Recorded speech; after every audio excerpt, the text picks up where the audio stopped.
para comprender esa realidad política, social, cultural, filosófica, que nos envuelve de manera directa, especialmente en la parte económica. Entonces, no hay dudas de que cuando un ser humano tiene un cargo importante y va a seleccionar otros que estén bajo su responsabilidad, debían ser más honestos, más consecuentes con todo un pueblo y escoger esos hombres, esas mujeres serios, honrados, capaces,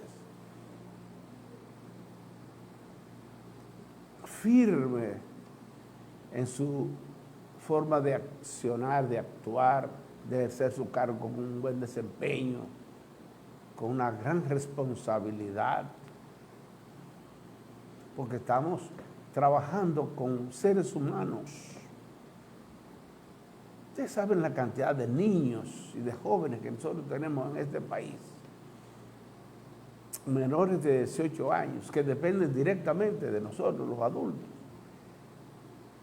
Y que ese segmento de la población, esperando que nosotros tengamos la conciencia suficiente para accionar en favor suyo, para ir creando esas condiciones fundamentales, esos escenarios, para que nuestros jóvenes al llegar a la adultez ya sepan que deberán ser honestos, íntegros, responsables,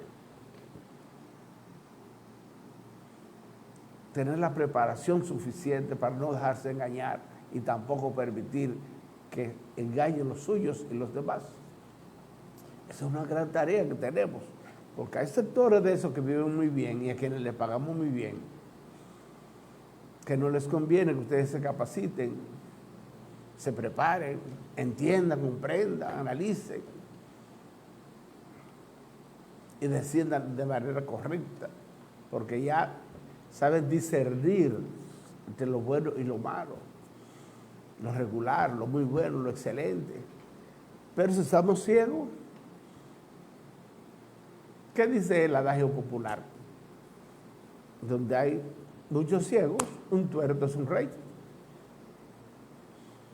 Entonces no queremos ser tuertos ni queremos ser ciegos.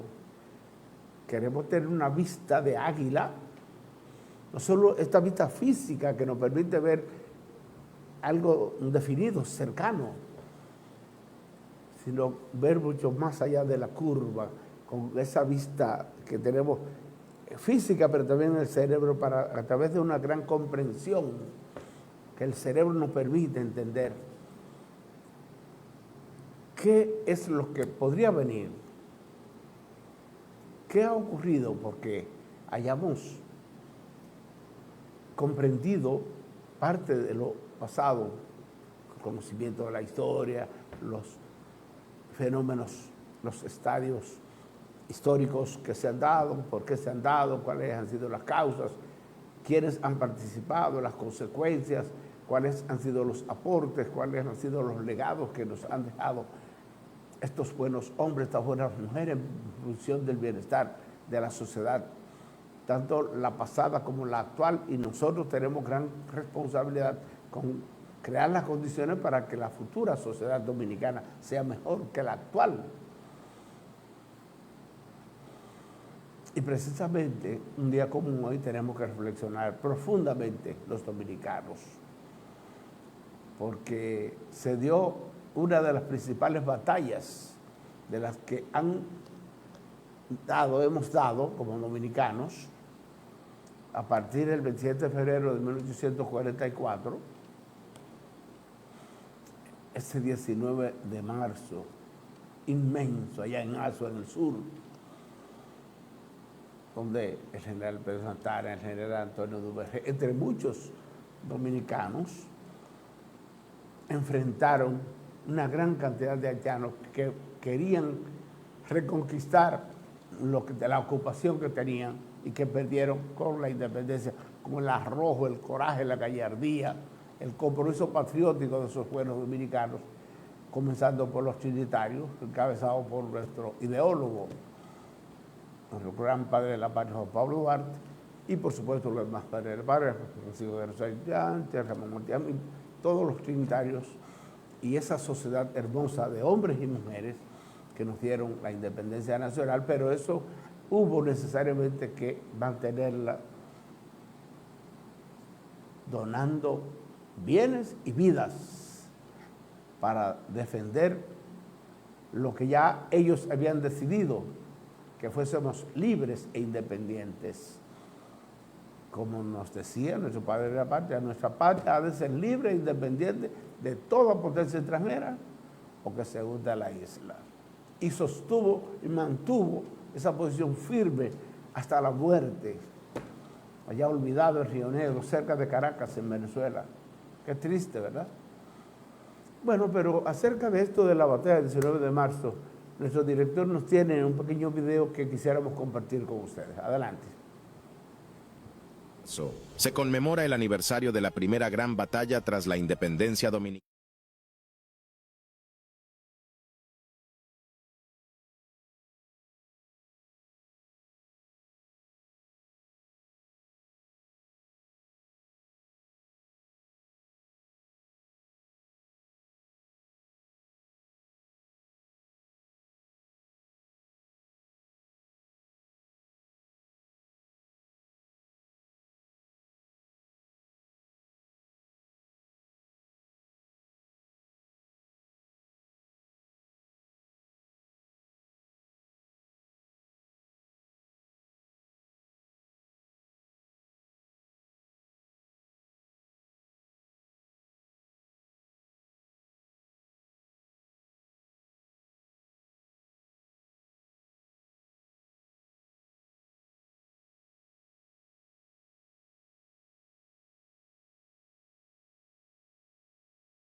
Bueno, una pequeña síntesis, ¿verdad? Pero que sepamos que es un compromiso que tenemos los dominicanos, así como esos buenos hombres y buenas mujeres, lo dieron todo, incluyendo sus propias vidas, en ese momento de la historia nacional. En otros momentos han presentado situaciones similares y ha habido necesariamente que defender la soberanía nacional. En distintos estados de la historia nacional, ustedes lo conocen.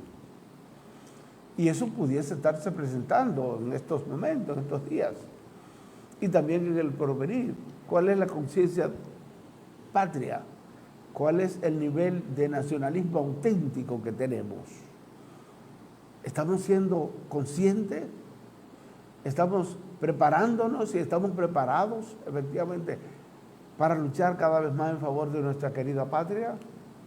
Pero tenemos que comenzar por nosotros mismos, preparándonos, leyendo, adquiriendo conocimiento, compartiendo con los demás, siendo solidarios,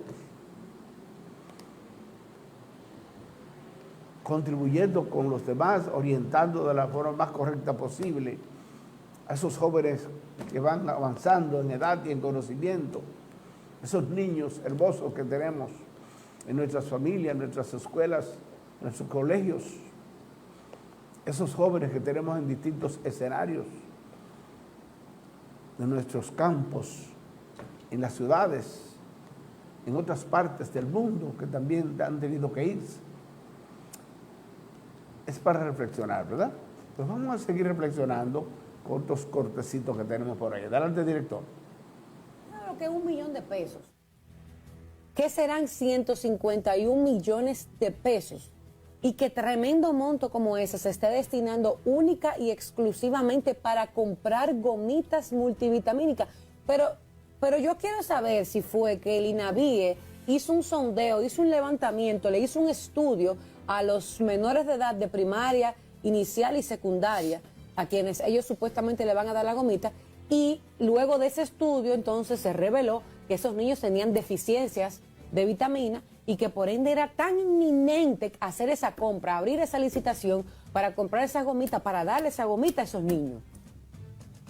Porque si no es así, y tú quieres como Estado aportarle algo positivo a tus niños, a tu población más joven, que me parece que está muy bien, pero no gastando 151 millones de pesos para tú darle gomitas multivitamínicas en medio de la inestabilidad que hay en el mundo ahora mismo, cuando nosotros somos una islita que estamos agarrados de papá Dios porque no nos podemos agarrar de más nada, que no se sabe lo que va a pasar mañana, que el gobierno o el Estado le está inyectando 1.189 millones de pesos a la gasolina solamente de subsidio para que no nos dé tan duro en el bolsillo, y nos vamos a dar el lujo de pagar 151 millones de pesos por gomitas multivitamínicas. Pero no comprendo. ¿Qué les parece? 151 millones de pesos en gomitas multivitamínicas. Y entonces, ¿qué pasa? No se ha hecho un estudio profundo acerca del menú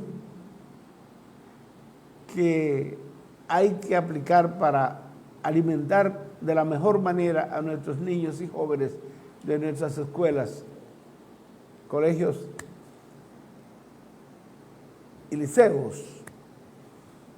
El desayuno escolar, de eso que estamos hablando, el almuerzo escolar.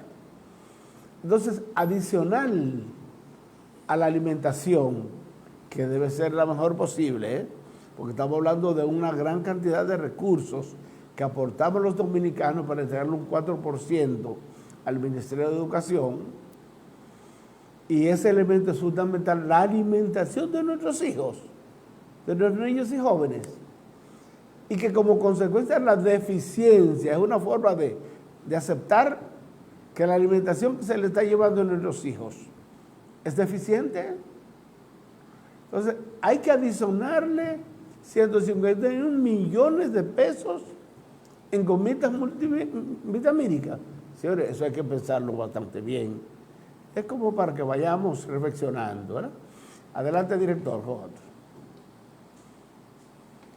Lo que se contrataba por Senasa, Carlos Pimentel, era legal, porque es que todo el que se va a robar unos cuartos del Estado no es que llega Carlos Pimentel con un saco a la institución y se lo lleva de noche con un antifaz por atrás de la institución. Todo el que se va a buscar robar un dinero busca un mecanismo legal para poder acceder a la contratación y a los fondos públicos, porque todo el que se ha robado dinero aquí no es que se mete con una pistola y una pantimedia, atraca un banco, que se apega a la legalidad, que eso, pero todo lo que se han robado siempre buscan un mecanismo legal jurídico que avale la contratación, y después que hacen su diablura, por amor de Dios. Pero yo quiero que el señor Pimentel le explique a este país, si es que él sigue pensando que en este país todos somos estúpidos, o somos analfabetos, o somos ignorantes, a mi funcionario favorito del gobierno, Carlos Pilato Pimentel, siempre subyace de las tinieblas, como suele hacer. Pero yo estoy feliz con todas estas posturas que este señor tiene cada vez que hay un cuestionamiento público, cada vez que hay un caso. A él lo abordan ayer sobre el tema de la gomita de Inavíe. ¿Y qué dice él? Él defiende la legalidad de la licitación de Inavíe, que eso estaba bien y que eso no tenía nada malo y que eso se apega a la ley, que eso estaba correctamente hecho. Que ellos decidieron suspender la licitación por el bochinche público que se armó, pero que eso estaba perfecto. Ustedes están escuchando el criterio del director de compras y contrataciones. O sea, irónicamente, ahora resulta que para él lo único que vale es que el proceso de licitación y que la ley, que todo se apegue a la ley, sin importar nada más de lo otro que pudiera haber. Porque yo creo que el señor Pimentel le explique a este país si es que él cree que la gente es estúpida. Porque eso que el señor Pimentel hace de manera recurrente parece ser que él está en una especie de burbuja y que él no se está dando cuenta de todo lo que él está haciendo. Pero no hay plazo que no se venza ni deuda que no se pague. Ahora resulta que lo único que él tiene que ver es si el procedimiento se apega a la ley de compra, y si cumple con eso, no importa nada más. No importan los criterios, no importan los suplidores, no importa si el monto se corresponde, si es realmente una necesidad. Pero realmente hay gente en el gobierno como él que cree que todos seguimos siendo estúpidos. Pero qué bueno que él siga diciendo este tipo de cosas para que la gente realmente conozca que él fue uno en oposición y él es otro hoy como director de compras. Antes todo molestaba, todo estaba mal, todo era una sospecha, la compra por excepción, la compra de emergencia, todo tenía que por qué arrojársele un vestigio de duda. Hoy todo ese tipo de triquiñuelas y componendas para saltar el erario son subsanables y están apegadas a la ley. Pero perfecto. Perfecto.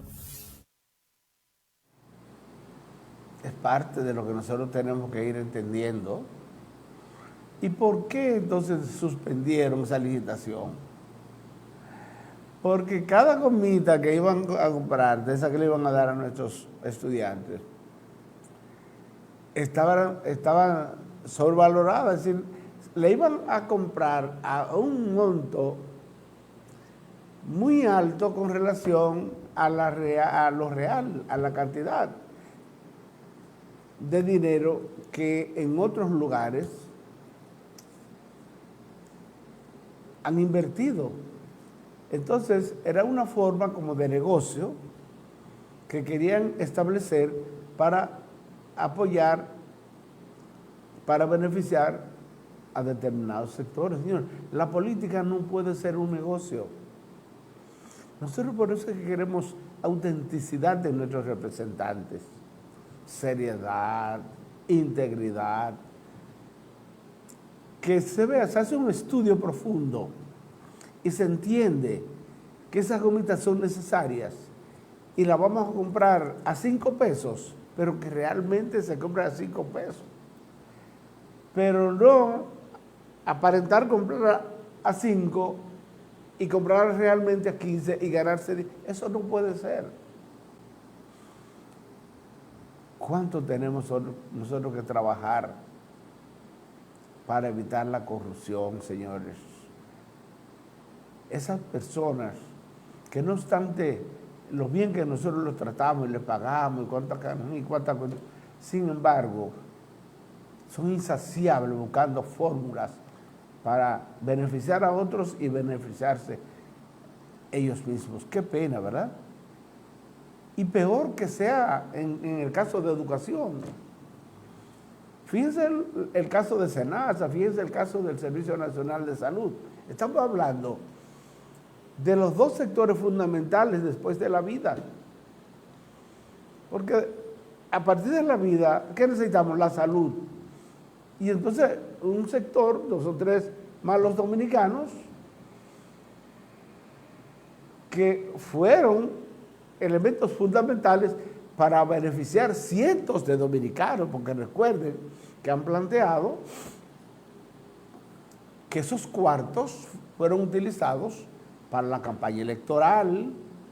Eso quiere decir que muchos de esos funcionarios que nosotros tenemos en el país, de esos funcionarios electos, se beneficiaron y utilizaron gran parte de esos recursos. Es parte del engaño, ¿verdad? De esos que andaban comprando dignidades por ahí, por los municipios, por los pueblos, por las provincias, en los distintos centros electorales, recintos electorales, distribuyendo dinero. Era parte de eso, ¿no? Y el caso ustedes recuerdan de Aerodón, entre otros. Qué triste uno ver cómo tantos dominicanos han donado sus bienes y sus vidas y hemos visto la sangre correr por las calles de Santo Domingo y otras partes del país, mientras hoy unos malos dominicanos lo que quieren es concentrar recursos para vivir bien. No importa la situación de precariedad y de marginalidad en que vivan tantos buenos y honestos dominicanos. Adelante, director, con otro. Sin sus actores principales, no puede asumir funciones para las que no está preparada en este momento. En ese momento del día la escuela no está preparada para recibir estudiantes y por eso, como siempre, no me quedo solo con el análisis. Aquí hay propuestas que ya había planteado En el video anterior, cuando hablo de la circular, cuando llegó la circular, automáticamente yo hice un comentario, un análisis. Entonces, aquí voy a proponer y voy a seguir dando a conocer mi voz, porque considero que es algo viable y responsable. Lo primero es realizar un diagnóstico nacional y contextualizado. No todas las escuelas tienen la misma realidad. Hay que identificar primero cuáles centros reciben estudiantes temprano, en qué condiciones y con qué recursos. Porque si hay escuelas donde los padres todavía han asumido la responsabilidad y aunque hagan un sacrificio, llevan a sus estudiantes, a sus hijos, a la hora, pues que lo sigan haciendo. Si en la escuela no es necesario, pues que no se abra a las 6:30, porque ¿qué va a pasar? ¿Todo el mundo va a llevar a sus estudiantes a las 6:30? O sea, entonces, donde no sea necesario, debe decirlo de manera explícita, la circular, no de manera implícita. Esa es una de mis primeras recomendaciones. Entonces, segundo, evaluar la disponibilidad y capacitación del personal de apoyo. No es solo cantidad, es formación. Se necesita personal preparado para supervisar, mediar y actuar ante conflictos. Tercero, habilitar espacios seguros y adecuados de espera. No se pueden abrir las aulas sin docentes. Se requieren áreas específicas, vigiladas, organizadas y funcionales. Señores, hay escuelas que no tienen ni siquiera un comedor. Entonces, ¿dónde los muchachos van a esperar? Habrá que abrir las aulas. Imagínense lo que harán esos muchachos. Cuarto, establecer protocolos claros de actuación. ¿Quién supervisa? ¿Cómo se distribuyen los estudiantes? ¿Qué se hace ante una situación de riesgo? Importantísimo. Quinto, evitar la implementación generalizada. La escuela dominicana es diversa. Lo que funciona en un centro no necesariamente va a funcionar en otro. Así que tómenlo en cuenta. Sexto, proteger legal e institucionalmente al personal educativo. Señores, no se puede trasladar la responsabilidad al director, a los docentes, al equipo de orientación sin garantizar un control real, porque es a ellos que lo van a buscar cuando pase cualquier incidente. Séptimo, lo más importante, colocar en el centro de cualquier decisión la seguridad y el bienestar de los estudiantes, porque los niños no solo necesitan acceso a la escuela, necesitan garantías dentro de ella. Abrir más temprano, sin estructura, sin supervisión y sin condiciones reales, no es una mejora del sistema. No estamos apostando a la mejora, se está improvisando. Y la educación no puede seguir sosteniéndose sobre esa forma de actuar. Decirlo no es criticar por criticar.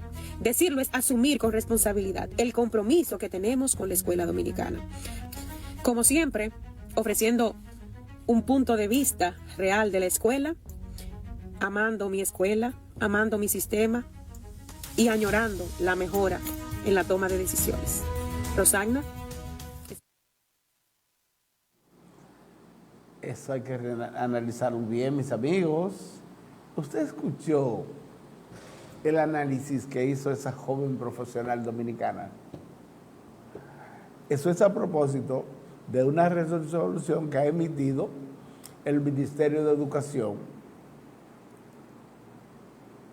donde se plantea que los niños y los jóvenes de nuestro país, del sector público, están autorizados para llegar a partir de las 6:30 de la mañana a las escuelas. ¿Qué le parece?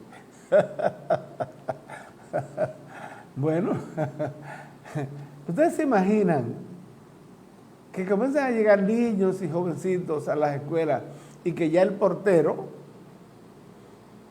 avalado, autorizado por la autoridad, no pueda parar ese niño, ese joven, no entre, porque ya las autoridades educativas del país dijeron que usted está autorizado para entrar?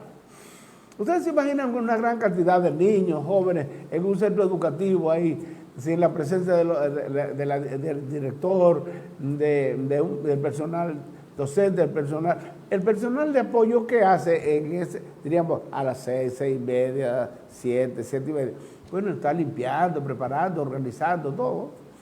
Pero se supone que ahora tendrán que seleccionar un personal extra en cada uno de los centros educativos. Porque alguien dice, ¿y qué es peor?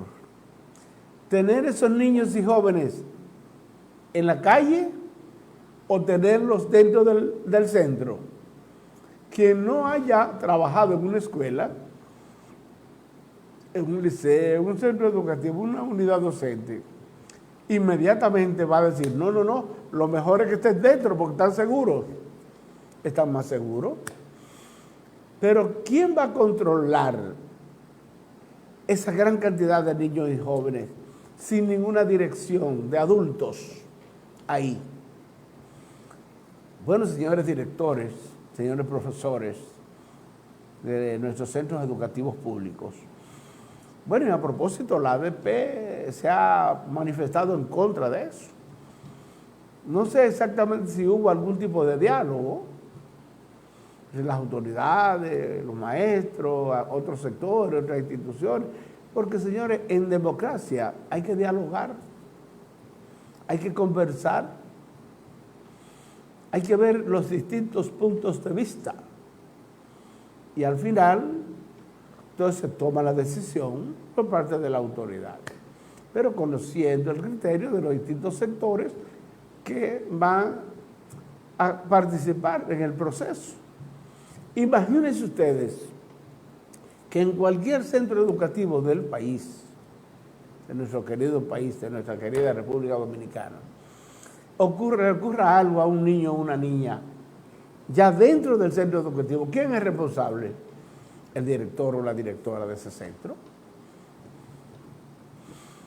¿Y a qué hora va a llegar ese director o esa directora? A las 7:45 de la mañana.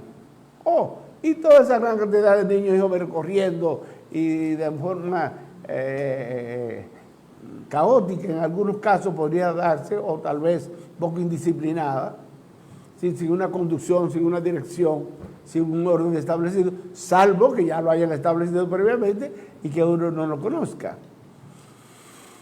O salvo que los padres vayan a estar ahí, pero no es verdad, porque fíjense que en el TRAE, en el transporte escolar, es que van a ir llevando a esos niños y jóvenes. Lo van a dejar frente a la escuela y para que no estén en la calle, van a entrar directamente. Pero ahí entonces no habrá maestro. ¿Quién lo dirige?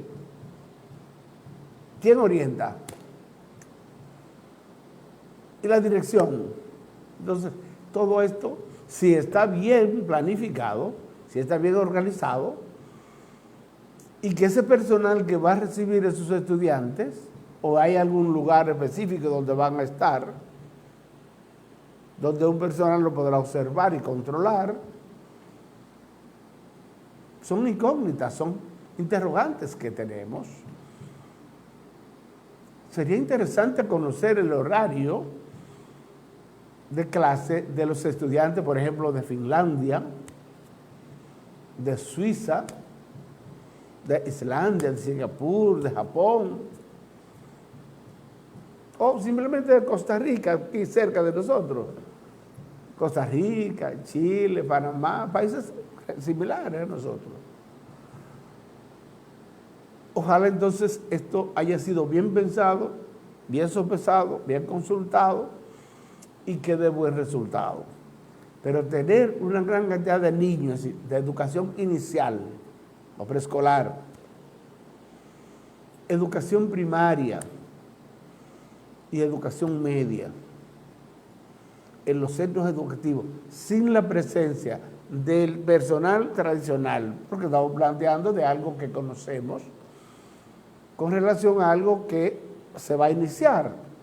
Si esto trae la posibilidad de mejorar la calidad educativa de nuestros estudiantes, bueno, ya evaluaremos en el porvenir. Pero hay que establecer normas muy precisas para que no tengamos dificultades. Y finalmente, bueno, si le ocurrió tal cosa a un niño o una niña, responsable, la dirección. ¿O quién es el profesor o la profesora fulano de tal? Y entonces vienen los padres y se van a enfrentar y hay que someterlo a la justicia porque cuando mi hijo llega a la escuela ya los responsables son los maestros y la dirección, todo aquello. Es decir, es algo diferente que si se controla bien y da buenos resultados, nosotros no somos pesimistas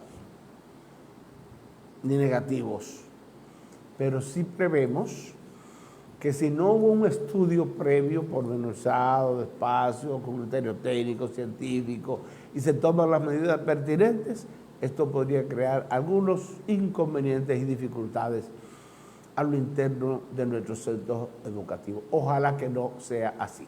Adelante, director, con otro. Pero hoy en día tú no requieres eso.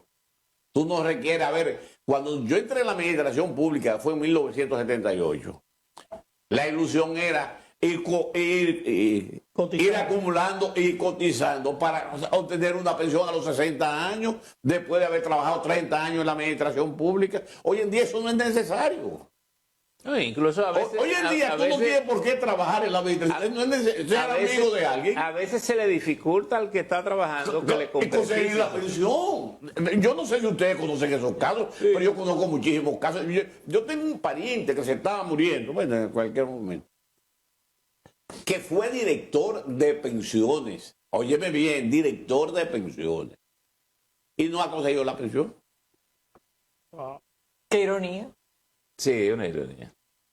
Ahí está muriendo. Y tú dices, ¿y cuánta gente que nunca ha hecho nada, ni en la administración pública, ni por el país, ni por nada, le están otorgando pensión? Mira, esas son de las injusticias.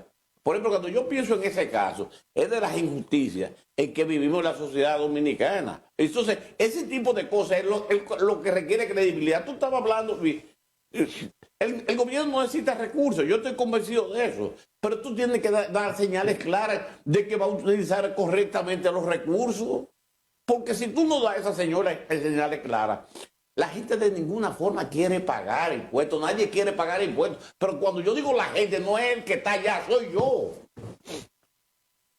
Ahora bien, para vivir en sociedad tú tienes que pagar impuestos, pero la gente quisiera ver en qué se están utilizando sus. ¿Qué le parece? Mire, claro, se habla de una reforma fiscal, todo aquello.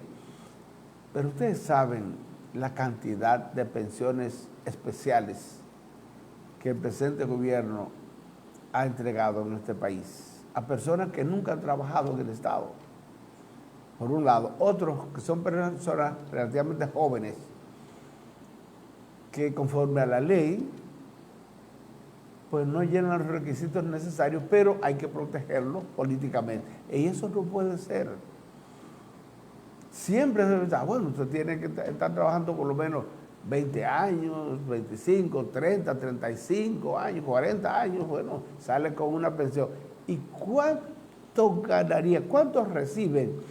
La mayoría de dominicanos, no obstante haber trabajado 30, 35, 40 años en el Estado, si se hace un estudio, es interesante ver cuándo reciben. Mientras estos personajes, por influencia política, por relaciones, por dádivas, por compromisos, recibiendo pensiones de 250,000, 300,000, 200,000, 100,000, 75,000, 50,000, 30,000. Mientras los sueldos mínimos de nuestro país, ustedes saben que hay distintos quintiles. Una persona trabajando, tal vez ganando 10,000, 12,000, 15,000, 20,000, 25,000, 30,000. Trabajando. Y la canasta familiar de nosotros anda cerca de los 50,000 pesos mensuales. Entonces, si uno compara todo esto y ve que se le está regalando nuestro dinero a gente que no lo necesita y que solo por influencia, por relaciones, se le asignan, entonces esto es para que reflexionemos. Hay que pensarlo 2 o 3 veces, señores. Nosotros tenemos muchas personas que merecen pensiones, por ejemplo, solidarias, personas que tengan ya dificultades, que no puedan trabajar. Estamos de acuerdo, pero no esas pensiones especiales, por tráfico de influencia, porque han apoyado a determinados líderes políticos o funcionarios, tráfico de influencia. No, eso no puede ser. Así los pueblos no se desarrollan. Eso es algo sumamente delicado y hasta peligroso. Vamos con otro director. Un gobierno que tiene una visión de a dónde quiere llevar el país. Y hay que escuchar y hay que negociar, pero hay que partir de una visión. Entonces, este gobierno sienta en una mesa al sector empresarial, al sector sindical, logra unas negociaciones, hay que reconocer el trabajo que hizo el actual ministro de Educación cuando era ministro de Trabajo, Luis Miguel de Camps, pero a la hora de la verdad, cuando vienen las tensiones, no quiere asumir posición, porque no sabemos cuál es la posición del gobierno con el tema de la cesantía y de la reforma laboral. Entonces, mientras tanto, eso está en el Congreso, hay un tirijala, ambos sectores se están presionando y al final eso va a afectar a todo el mundo. Le va a afectar a usted y le va a afectar a los más de 5 millones de dominicanos que tienen un trabajo formal. Bueno, imagínense la reforma del Código Laboral, que tiene tiempo ahí, pero ocurre que el partido del gobierno tiene la gran mayoría, tanto en la Cámara de Diputados como en los senadores. La pregunta sería, ¿y por qué no lo han aprobado? Porque hay intereses muy poderosos de por medio, especialmente desde el punto de vista de la cesantía. Es como aquel caso, ustedes recuerdan, de las 3 causales. Y lucha, se prometían que sí, que le iban a aprobar con 3 causales, y las 3 causales. Finalmente, vamos a dejar una parte para luego y vamos a aprobar lo posible. Mientras están aspirando y ofrecen y dicen, se comprometen, pero ya cuando están en los cargos, no asumen lo que prometieron. Sin embargo, ya, como la población, una parte de la población les creyó y votó por ellos, bueno, ahí lo creen. Pero después que ya tienen los cargos, viene la gente y se desengaña. Pero me prometieron tal cosa, sin embargo no lo han hecho. Es parte de lo que nosotros les planteamos desde el punto de vista de la preparación, para evitar el engaño. Porque nos pintan pajaritos en el aire y después que llegan los cargos no nos pueden pintar ni siquiera en una pizarra. Por lo tanto, hay que pensar, repensar y reflexionar. Seguimos, señor director. Esta mañana, hoy temprano, nosotros comentábamos una resolución que emitió ayer el Ministerio de Educación, en donde dispone que los planteles escolares públicos estén las puertas abiertas desde las 6:30 de la mañana por un asunto de seguridad para los estudiantes que son llevados allí a través del servicio de transporte para que no se queden en la calle. Pero vimos que la ADP dice que no es lo correcto. ¿Cuál es la posición de ustedes con respecto a esa situación? Mire, el ministro de Educación es un buen tipo, es un profesional a toda luz, un hombre de mucha capacidad, pero en su sector de educación no sabe nada. Y lo ha demostrado porque lamentablemente no vemos una política acertada, un cambio que tú digas que ha venido desde una gente que conoce lo que sucede en el sistema educativo. Una resolución de ese tipo tiene que conlleva, ¿verdad?, unos cambios que tienen que darse en los planteles escolares para poder llevar a cabo eso que tú aspiras. O sea, el tú decir que vas a depositar a los estudiantes a las 6:30 de la mañana implica que entonces los maestros deberían entrar por lo menos a las 6, media hora antes, para que puedan recibir a los estudiantes, porque todo el mundo sabe que donde hay un conglomerado más de jóvenes solos, entonces va a haber una dificultad, y eso es lo que sucede cada vez que se ausenta el maestro de un aula.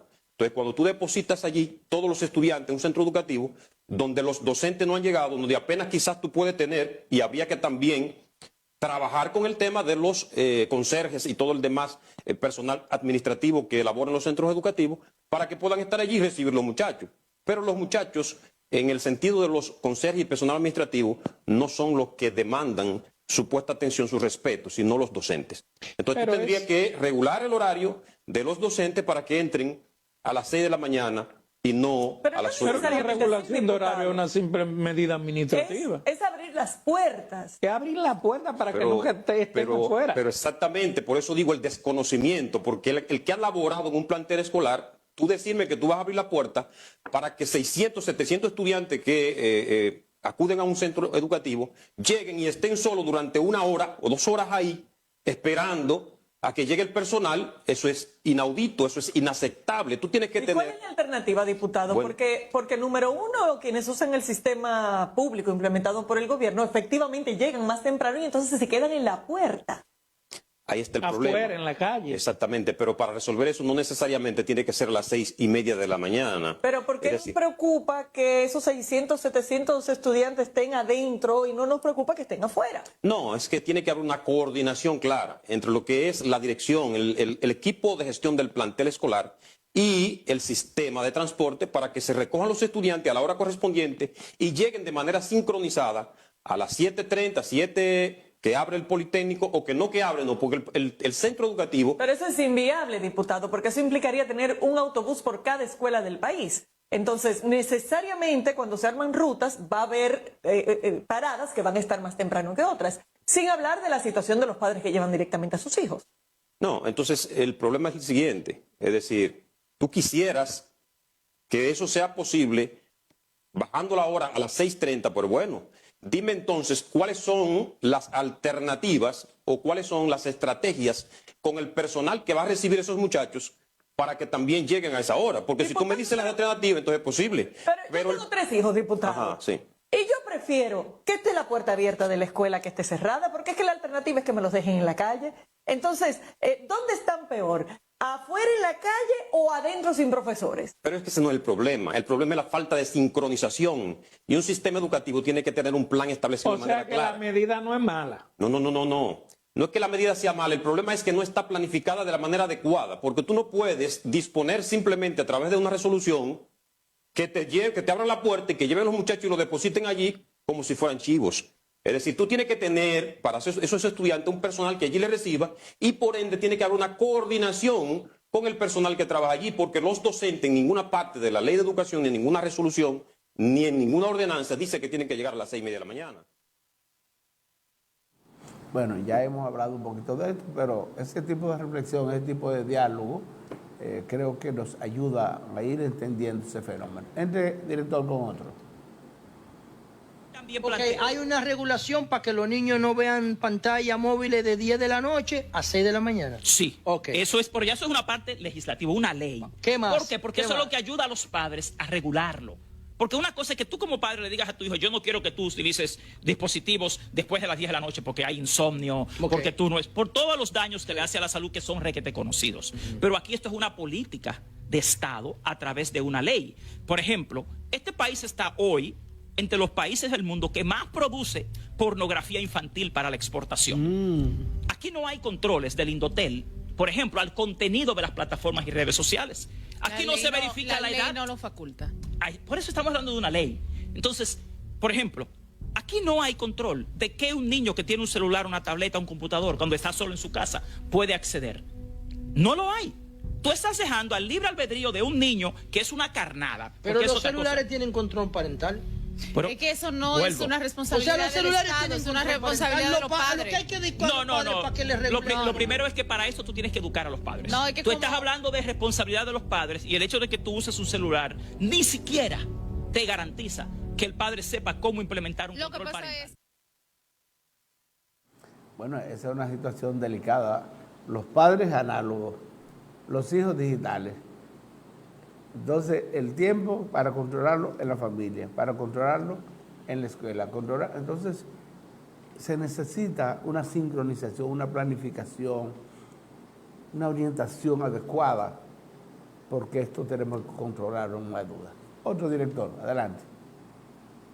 Ni motores y no tengo vehículos, no manejo vehículos. Señor, pero la verdad es que esto es insólito lo que le ocurrió al señor Daniel con la DGC en San Francisco de Macorís con 73 multas de una persona que ni siquiera sabe conducir.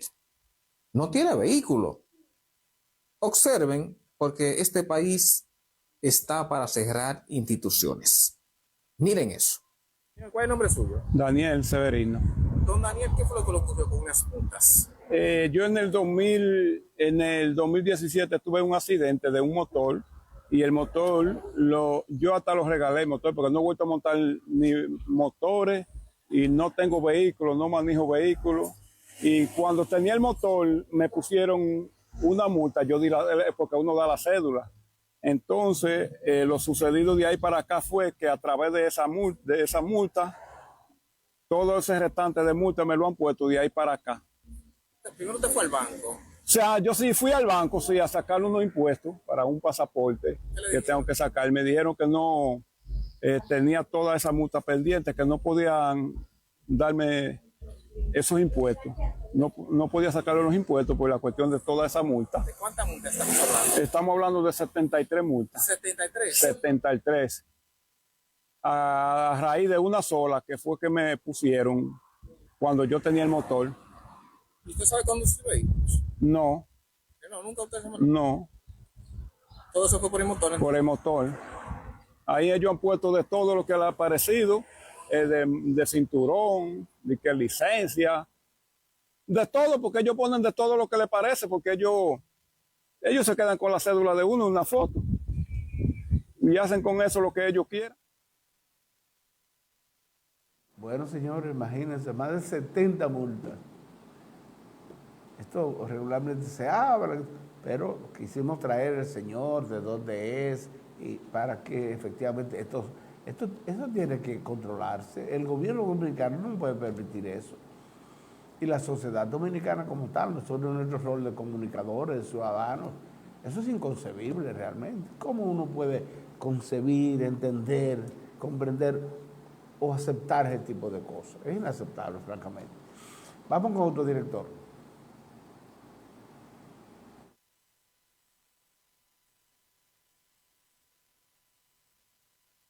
Acompañando esta mesa, digo, la mesa que de una manera u otra galardona con esta entrega de la tercera torneo de baloncesto carnavalesco, dedicado a Estado Unidos, en Brasil.